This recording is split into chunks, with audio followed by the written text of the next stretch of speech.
Allah Subhanahu wa taala yang telah memberi kita sehat badan, waras pikiran, sehingga kita dapat berkumpul di pagi yang berbahagia ini. Salawat beserta salam tak lupa kita sambung sajikan kepada puan Nabi besar kita Muhammad sallallahu alaihi wasallam.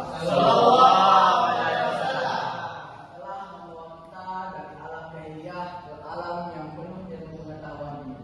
Baik, selanjutnya penghormatan kami kepada guru pembimbing Ibu Sri Dinanta Guru Ginting SPD MPD dan penghormatan kami kepada teman-teman yang sudah berhadir di acara yang berbahagia ini.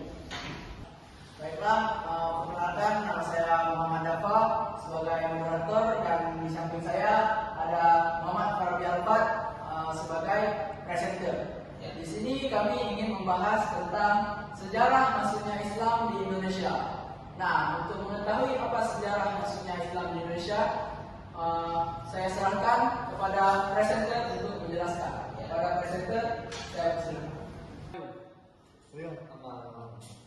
Assalamualaikum warahmatullahi wabarakatuh.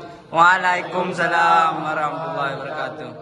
Baik teman-teman semuanya, di sini saya sebagai presenter Muhammad Farabi Alfat akan menjelaskan tentang sejarah masuknya agama Islam di Indonesia.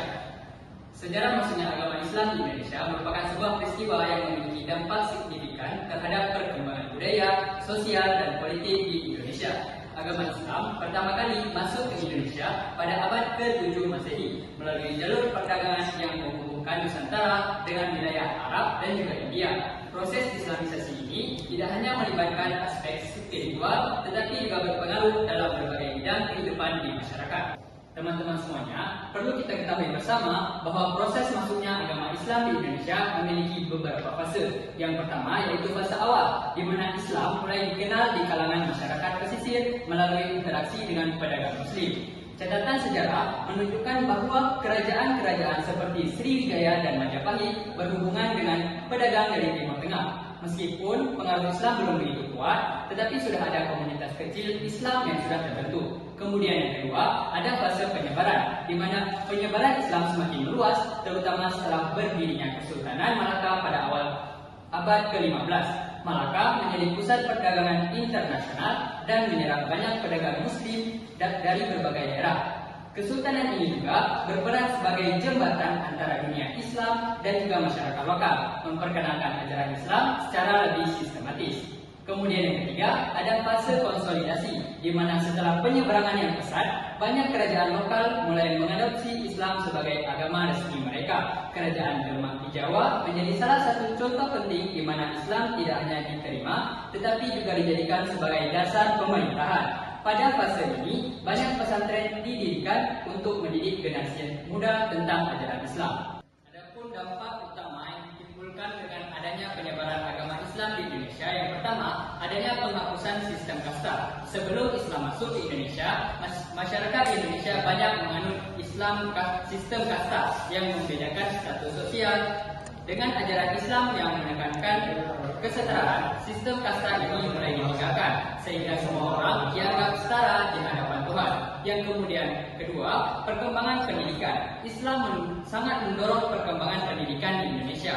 Pesantren menjadi pusat pendidikan yang mengajarkan berbagai ilmu termasuk agama, bahasa Arab, dan ilmu umum. Kemudian yang ketiga, adanya perkembangan seni dan budaya. Maksudnya Islam memperkaya seni dan budaya lokal.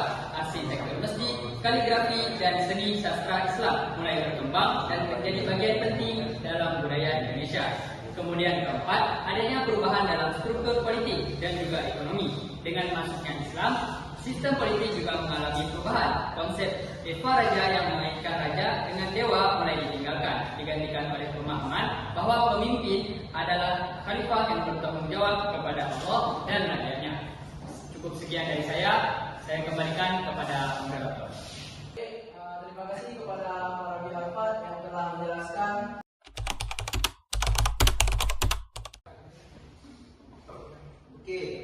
Assalamualaikum warahmatullahi wabarakatuh. Waalaikumsalam warahmatullahi wabarakatuh. Ya, perkenalkan nama saya Mayat. Saya ingin bertanya, apa dampak sosial dari masuknya agama Islam ke Indonesia? Sekian, terima kasih. Terima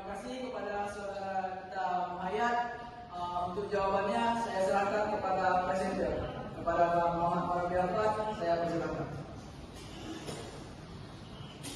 Baik, untuk pertanyaan barusan, yaitu apa dampak sosial yang ditimbulkan dari masuknya agama Islam ke Indonesia? Dampak sosial yang ditimbulkan dari masuknya agama Islam di Indonesia, yaitu dengan adanya dampak sosial, proses Islamisasi menyebabkan perubahan dalam struktur sosial masyarakat. Munculnya komunitas Muslim baru menciptakan interaksi sosial yang berbeda dibandingkan dengan sebelumnya. Sistem kekerabatan mengalami transformasi seiring dengan penerapan nilai-nilai Islam, seperti pentingnya solidaritas antar sesama Muslim. Sekian dari saya kembalikan ke moderator. Baik, terima kasih kepada Muhammad Farabi Alfat yang sudah menjawab pertanyaan dari saudara kita Muhayyad. Dan kepada Muhayyad, apakah jawaban dari pertanyaan tersebut bisa diterima? Siap, saya terima. Bagus. Baik teman-teman, kesimpulan dari presentasi kami pada hari ini tentang sejarah masuknya agama Islam di Indonesia adalah dengan memahami sejarah masuknya agama Islam ke Indonesia secara komprehensif, kita dapat menghargai keragaman budaya dan tradisi yang ada serta memperkuat rasa persatuan dalam keberagaman masyarakat kita saat ini. Sekian dari presentasi dari kelompok kami. Akhirul kalam, kami dari kelompok yang sederhana ingin mengucapkan Assalamualaikum warahmatullahi wabarakatuh.